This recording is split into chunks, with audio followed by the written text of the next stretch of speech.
What's up, Sooner fans? Welcome back to the Sooner Surge as we are here to talk about our three takeaways from OU versus TU today, a game in which OU dominated pretty much the entirety of the game as they got up early on the Golden Hurricane. Good atmosphere there at Chapman Stadium.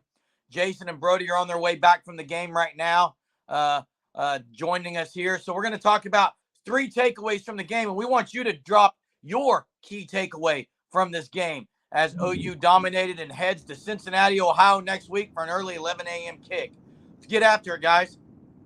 Yeah, I'm going to start it off with the first takeaway. To me, the biggest thing that stands out is this wide receiver room. Looking at it, Jalil Farouk had 6 receptions, 126 yards, and a touchdown. Then you had Andrew Anthony, 4 receptions, 112 yards. Nick Anderson, 3 receptions, 120 yards, and 3 touchdowns. I don't know this off the top of my head, but I don't remember the last time we had 3 guys over 100 yards. And that's pretty impressive. Not to mention Drake Stoops, 53 yards and 2 touchdowns. And then Jaden Gibson had a nice play, too, for 34 yards.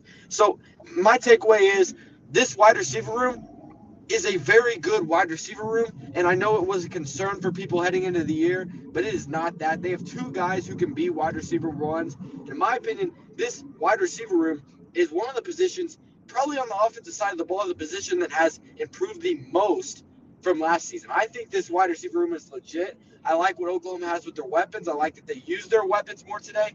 And yeah, it just left this game feeling very good about where they're at that position. Well, and if you watch like in person, they're very physical players. Like I don't know if it shows on TV as much, but just getting off the ball, even on the slant plays to like Farouk, he's very physical.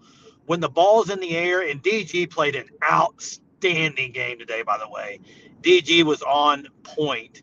But even the balls he threw that they had to go up and get, they got. And that's the difference. They're making winning plays on those this year. Yeah, Andrew Anthony and Jalil Farouk is a very, very, very good wide receiver duo. Yeah, and then you didn't even mention Gavin Freeman, Petaway. Petaway got in the fourth and looked pretty doggone good as well. But guys, I mean, the players, we know that they're talented. Okay, Nick Anderson's been someone who's been battling injuries for some time. Everyone knew the guy looked the part. He showed it today. Let's just hope he can continue to stay healthy. And Drake Stoops, Jay, he's as physical as they come, even despite his size. But Emmett Jones, the improvement in that room is going to go miles this year for the Sooners. It was great to see Stogner also catch one over the middle. Didn't get involved much, but it was good to see that. Yeah, he was open again over the middle, but DG went to somebody else. But it was cool seeing Rodney Anderson out there. He was just going nuts in the stands for his bros. So that was cool. My takeaway is the offensive line and in specifically the run game. I think it's got to get better. Period. End of story. I think when you go up, it can get by in these games, and they lean heavily on the pass today. But in bigger games, when teams are going to start taking the overtop stuff away and the little stuff away, you have to be able to run the ball. And I think they're still trying to find their running backs. Yeah. And here's the thing. To me, it's obvious what happened today with Marcus Major and Tawi Walker. And that was Lebby's like, we have to get Barnes and Sawchuk going, basically giving the other two the guy off because those guys have been hurt. We have to see what they got. We got to get them. They looked rusty today, Jeremy. They looked rusty to me. I agree. Lebby probably said we got to see what these guys got, but it wasn't great. And it wasn't. Yeah, but you have to play them. Yeah, it wasn't solely on Barnes and Sawchuk. There wasn't a whole lot of space. Barnes did get loose a couple of times, but also, I mean, when you're throwing the ball as well as you are, I agree. They've got to be able to. Where this is going to be a big deal is late in the game. If they can, teams know you got to run it. Can they run it? That's the question mark to me. When they know we got to run, can we run? And, that may be something. I will say something about the running backs, guys, Jay and Brody, is that we did see Barnes and Sawchuk together. We saw the double running back package I like 2 times. I like that. Yeah, we hadn't seen that in the past. I don't think – I can't remember a time we've seen 2 actual running backs back there. But you mentioned you got to figure out who the running backs are. You got to figure out who your guy is at that guard position. Xavier Bird started the game. He didn't stay in very long. They brought He in was Troy injured a Everett. little bit. He might have been injured a little bit. I'm not sure that's what it was. And then they bring in Caden Green. You got to figure out who that guy is. I mean, last week Bird got benched early. So Savion Bird coming into the season was the guy I think we all looked at to be, that guy at guard, physical, all that. I just haven't seen it yet. You need to get that figured out. And I think, you just got to figure out who's your guy at guard. I mean, Savion Bird, injured or not, didn't play well tonight again. No, he didn't. Yeah, he was banged up. He was banged up. The tempo was nice to see again even on long passes, being able to get the line of scrimmage quick. So the line does some good things. They pass protected pretty well. They tempoed really well. But I agree, Jay, the running game has to be better. There's got to be more holes, especially against a team like TU, because they're going to need to have that capability later in the year. I'm going to go with my takeaway, guys. My takeaway is this defense is better than maybe I thought they would be. Okay, and maybe better than you thought they would be as well. I don't know. Even though there were some moments where it was like, oh, crud, here we go again. Guys running open in the secondary a few times off of scrambles.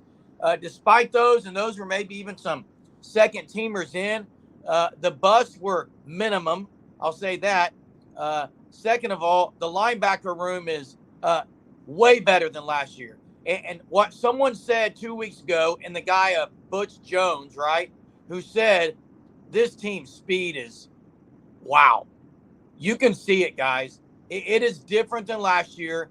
You can just pull out two guys, Aguebu and Deshaun White, and replace them, and you can see that the speed differential is better. And also, I think that the fact that there's been competitive depth that's been preached about for months comes into fruition when a guy like Pearson goes out and Key Lawrence comes in. It's not like you're losing a ton, because these guys have pushed each other for so long in that defensive room. And Stripling was great. Other guys that came in played great. I think we're going to see that they're not dropping off when you have to sit some guys, and they're going to be able to, extend games in the fourth quarter, be in games longer, be able to shut down teams longer as the game goes on. Well, and I think the biggest takeaway from the defense for me, again, is the same thing I've taken away from the first two games. The tackling.